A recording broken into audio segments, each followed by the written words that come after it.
Arthur looks down at Vikir, asking if he is really volunteering to be the sacrifice for the giant plant behind them. With his eye glowing a fierce red, Vikir calmly confirms his choice. Nearby, a blue-haired student overhears them and stares in shock, finally recognizing Vikir's name. He recalls the wild rumors about him solving the killer ant mystery, earning a certificate from the Crown Prince, and destroying Professor Sadie's eye. Rumors also say he ranks 8th in the University League and has even destroyed an unbreakable artifact gate. Sweating nervously, he realizes the legend from those stories is standing right in front of them. Looking at the first year, the student suddenly remembers Vikir is the only one who warned them about the deadly flower earlier. He wonders how Vikir knows about the danger. As Vikir walks past the crowd, the boy watches in confusion, wondering why someone so strong would gladly offer to die. Arthur keeps a smug and composed face as he steps forward to block Vikir. Speaking to him directly, he formally introduces himself as the Student Council Vice President of Colosseo Academy. Clasping his hands in fake sympathy, he praises Vikir for making the hard choice to take the girl's place.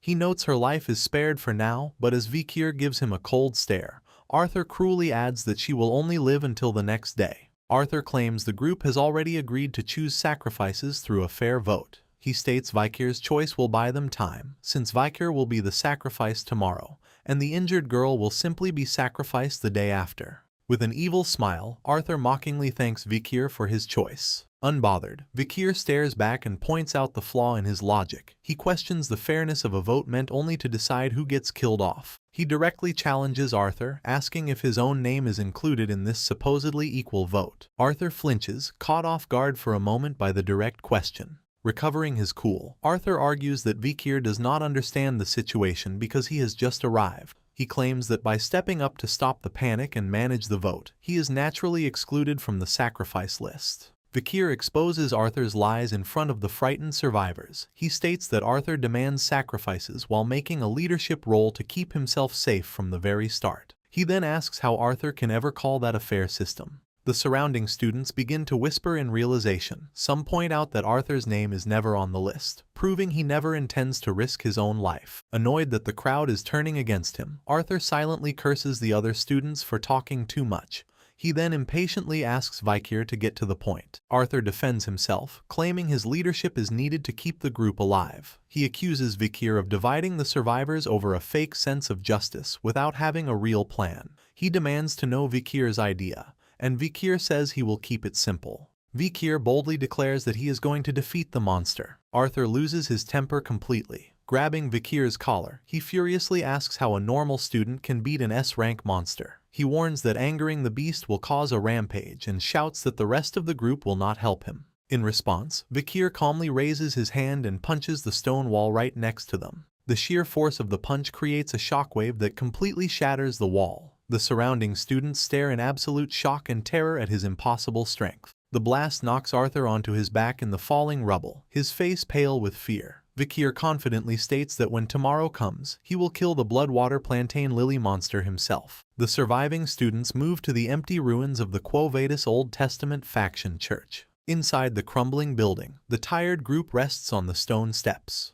The quiet is suddenly broken by horrible sounds of flesh being torn and cut from behind heavy wooden doors. The students cover their ears, and one cries out that the awful noise makes him want to throw up. Panic and fear fill the survivors. A boy grabs his head, terrified that interrupting Vikir will get them killed just like the shattered wall. The girl beside him trembles, agreeing that staying quiet through the awful sounds is their safest choice. Grenouille sweats nervously, remembering Vikir's strict order to guard the door and let no one in while he prepares for the hunt. Even though he obeys, he is deeply disturbed, wondering what Vikir is doing inside to make such noises. The other students glare suspiciously at Grenouille, questioning his sudden team-up with Vikir. The arrogant student with a ponytail breaks the tension, asking if anyone really believes Vikir. He notes that Vikir has taken all their random boxes and stat-boosting candies, so he can easily run away. The blue-haired student admits his doubts but points out their harsh reality. He asks the group what they can even do to stop Vikir if he chooses to betray them. Remembering the sight of Vikir standing over a defeated Arthur, the students' faces twist in absolute terror as they fully realize how helpless they are.